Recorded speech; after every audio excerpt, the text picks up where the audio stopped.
a grabar.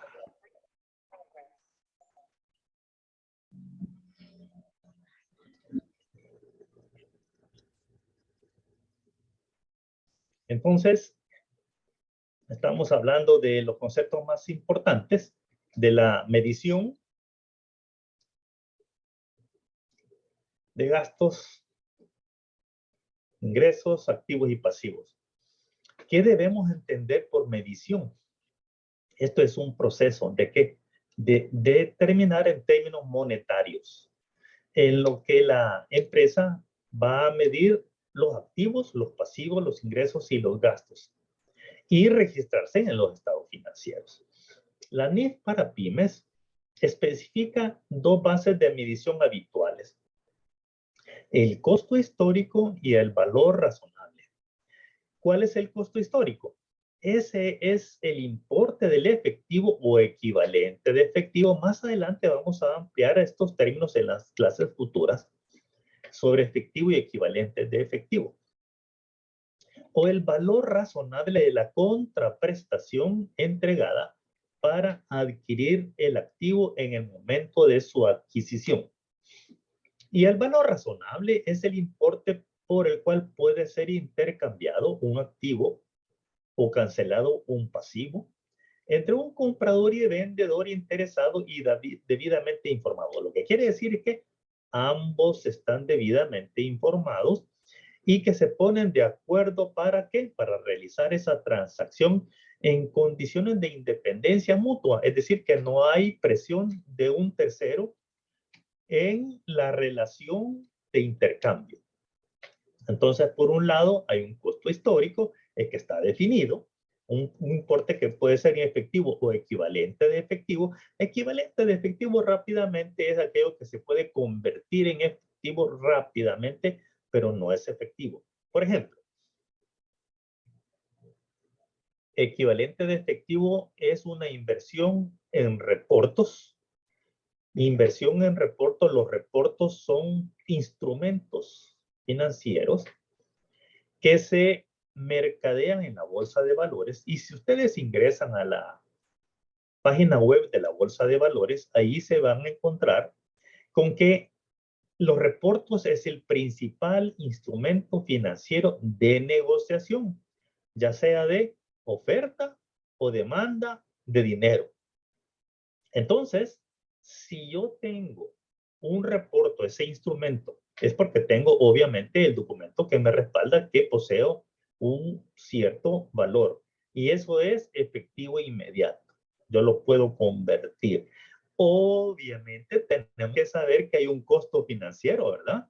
Es decir, si yo tengo el instrumento hoy y vence dentro de 15 días o dentro de 30 días y yo lo quiero convertir ahora, entonces hay un costo.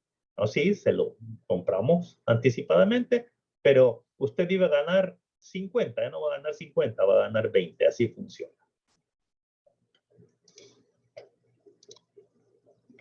Tenemos entonces los elementos. Los estados financieros reflejan los efectos financieros ¿de qué? De las transacciones y de otros eventos, agrupándose en grandes categorías de acuerdo con esas características económicas. Estas grandes categorías se conocen como los elementos de los estados financieros. ¿Cuáles son? Y se relacionan directamente con la medida de la situación financiera que se muestra en el estado de situación financiera y que todavía algunas entidades les denominan balance. Pero según las NIF, se llama estado de situación financiera. Y ahí tenemos entonces los activos, los pasivos y el patrimonio como los elementos de los estados financieros. Los elementos, estos se relacionan directamente con la medida de rendimiento que se muestra ¿a dónde? En el estado de resultado integral, que son los ingresos y gastos.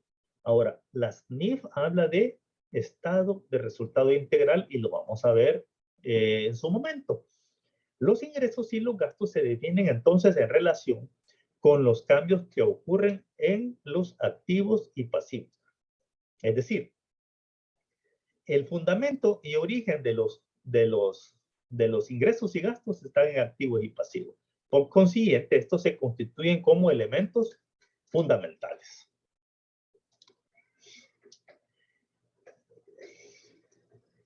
La presentación razonable exige proporcionar una imagen fiel de esas transacciones, así como de otros eventos y de las condiciones, de acuerdo con las definiciones y los criterios de reconocimiento de activos, pasivos, ingresos y gastos. Negocio en marcha significa que la empresa está funcionando y continuará su actividad dentro de un futuro previsible. ¿Qué quiere decir? Que no tienen fecha de caducidad. Nace y va a permanecer en el tiempo. Eso significa negocio en marcha. Y la base contable de acumulación o de vengo, salvo lo relacionado con la información sobre flujos de efectivo, la entidad va a elaborar su estado financiero utilizando la base contable de acumulación o de vengo. Es decir, un ejemplo, si yo tengo más del 50% de probabilidad de que obtenga un beneficio futuro, debo registrarlo en la contabilidad. Y de igual manera, con un pasivo.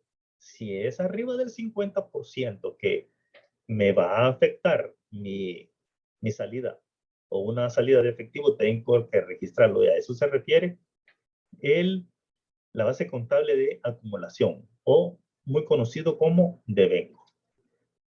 Y entonces las NIF definen, mire, lo que son los elementos de los estados financieros se van a registrar con la base contable de devengo. Bien. Finalmente, importantes son los estados financieros proyectados, porque estos constituyen el producto final del proceso de planeación financiera de una empresa. El proceso de planeación es muy importante en todas las empresas, independientemente del tamaño, sea esta grande, mediana o pequeña. Y es importante llevarlo a cabo porque implica considerar en el entorno en el que han de desarrollarse las operaciones en el futuro. Ahí interviene la inflación, las tasas de interés, la participación en el mercado. Hay una competencia de nuestros bienes y servicios y, por supuesto, un elemento totalmente externo, el crecimiento de la economía. Por ejemplo, los estados financieros proyectados entonces constituyen una herramienta sumamente útil en forma interna. Porque permite a quién? A la administración visualizar de manera cuantitativa el resultado de la ejecución de sus planes y prever situaciones que puedan presentarse en el futuro y en forma externa. Sirven entonces de base para tomar decisiones de crédito y también de inversión. Esta es la importancia de los estados financieros proyectados. Los insumos. Bueno, preparar en debida forma. Esto deberá desarrollarse estimaciones de forma preliminar y los presupuestos comienzan con el presupuesto, con las estimaciones, con las proyecciones, con los pronósticos de ventas. Luego continúa con el proceso de producción. Ahí intervienen los tres elementos del costo. Luego, estos tres elementos del costo nos permiten establecer el costo unitario de producción y este costo unitario de producción es un elemento fundamental del precio. Luego hay que calcular de una forma metodológica el gasto de operación por producto para adjudicárselo y que nos permita entonces como elemento para establecer el costo de producción y luego establecer cuánto es el porcentaje en términos de ganancia para poder establecer el precio de venta que pueda ser competitivo en el mercado. ¿Verdad? Es decir, de eso se trata. Si no se es competitivo con nuestro precio de venta, estamos en serios problemas. Y es ahí en donde tenemos que competir con los mercados internacionales o con productos de origen chino, que sus costos de producción son sumamente bajos. Y finalmente, termina con el presupuesto de caja, no obstante, que es un punto de partida para la elaboración de los estados financieros proyectados, porque es una base que nos permite elaborar a partir de ahí el estado de resultados que se integra por el estado de costo de producción, el estado de costo de ventas, y luego vamos con el estado de flujo de efectivo. Vamos a ver todo esto, vamos a utilizar el método directo, el más utilizado, y vamos a también abordar el estado de cambios en el patrimonio para finalizar con el estado de situación financiera proyectado. Muy bien, jóvenes, esto es lo que tenemos para el día de ahora. Ahora, se van a quedar ustedes con la evaluación diagnóstica. Entonces, el material ya está ahí en la plataforma y este material lo vamos a analizar, lo vamos a estudiar y lo vamos a retroalimentar el próximo sábado en la clase presencial. Vamos a desarrollarlo completamente. Lo que me interesa es conocer cómo viene. ¿Qué de eso se trata la evaluación diagnóstica? ¿Qué quiere decir? Que no tiene ningún valor que vaya a afectar la evaluación de la nota de la asignatura. No. Por eso se le llama diagnóstica. Y lo que tiene es un componente formativo. ¿Por qué? Porque eso vamos a ejecutarlo el día sábado. Mañana vamos a tener 3 temas que desarrollar y vamos a dejar la evaluación, el análisis y retroalimentación para el próximo sábado. Así es que ahí están establecidos, digamos, las bases, lo que se necesita, pero por supuesto pueden abordarme a través del chat. Yo voy a estar pendiente, el chat ya sea para el foro de consulta o para el foro. También hay un foro de participación. Necesito que ustedes ingresen al foro de participación y ustedes, por favor, escriban. Me interesa conocer su profesión, me interesa conocer su experiencia, porque de eso dependerá de sobremanera sobre cómo vayamos abordando el nivel. Si yo tengo que aumentar el nivel o bajarlo, ¿verdad? De acuerdo al conocimiento que ustedes tengan. Y ese es uno de los elementos que me van a proveer con la evaluación diagnóstica. Entonces, no se preocupen, no estén presionados, como les decía al inicio, ¿verdad? Importante es que ustedes puedan desarrollarlo y yo pueda ver lo que puedan desarrollar. Vamos a ver. También, ¿qué más? ¿Qué más? ¿Qué más? Puedo hacer una pregunta. Sí, por supuesto. Muchas gracias. Para hacer la prueba diagnóstica la vamos a hacer ahorita, ¿verdad?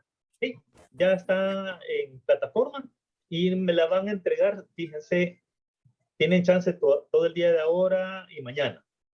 Ah, ok. Hasta las 23 horas con 45 minutos de mañana. ¿Oíste? Es decir, no vamos comenzando una asignatura. Imagínense y yo comienzo a generarles estrella. No, tranquilo, ¿verdad? Vamos a tener el suficiente tiempo, ustedes lo desarrollan, ¿verdad? Con suficiente tiempo ahora, lo estudian, lo analizan y lo vamos a cerrar el día viernes de las 23 horas y 45 minutos. ¿Por qué? Porque lo vamos a desarrollar, lo vamos a analizar, lo vamos a hacer pedacitos, de tal manera que nos quede claro esos componentes de ese diagnóstico. ¿Sí? Perfecto. Es que le comentaba porque mi situación es que yo estoy ahorita en la oficina. ¿Cómo no? Y yo tengo y puedo tener acceso a la plataforma Zoom y todo, pero no puedo ingresar a Classroom desde la oficina. Entonces, le preguntaba por qué no la podría hacer, tendría que llegar hasta mi casa y yo vivo un poco lejos, entonces en todo lo que me traslado para allá no voy a poder hacerlo. Entonces, por eso es que le consultaba, pero si la puedo hacer de manera asincrónica en la casa, pues no hay ningún problema. Bueno, importante lo que me acabas de decir, porque eso voy a replicarlo con los controles de lectura y laboratorio, es decir, no los dejaré para el mismo día. Voy a dejarlo siempre para 1, 2 días de por medio para darles esa oportunidad, ¿de acuerdo? Perfecto, excelente. Y en la otra situación ¿Sí? es que, y yo lo comenté con la licenciada Reina, y es que los domingos, por cuestiones de iglesia y todo eso, pues yo no podría estar de lleno en las clases de los domingos. Entonces, ¿cómo podríamos manejar eso? ¿Ya lo perfiló usted o cómo Sí. podríamos hacer eso? De hecho, el curso está diseñado de esa manera. Vamos yo voy a dejar las grabaciones, ¿verdad? De lo que se vea en las clases y por supuesto la presentación en PowerPoint o en PDF, ahí ya estará. Y dejando siempre 2 días para hacer la evaluación. ¿De acuerdo? Ok, Excelente. estamos clarísimos. Muy Le bien. agradezco. Ok, Muy nos vemos amable. mañana. Ok, aquí terminamos entonces ahorita. ¿De acuerdo? Así es. Se quedan con la evaluación. Ah, ya, ok, chivísimo. Es una asincrónica esa, ¿verdad? Que está Y dentro del periodo eh, que... es trabajosa. Es Ya, ok. tramposa. Cuando la veas, me vas a decir, Julet, sí, tenía razón de dejarme todo este chance de medio de noche y de mañana, ¿de acuerdo? Ok. Bueno, muchísimas gracias. Que estén bien, compañeros. Mucho gusto. Bueno, Muchas mucho gracias. gusto. Igualmente, nos vemos mañana, Gracias, joven. que tengan. Nos vemos mañana. Hasta luego.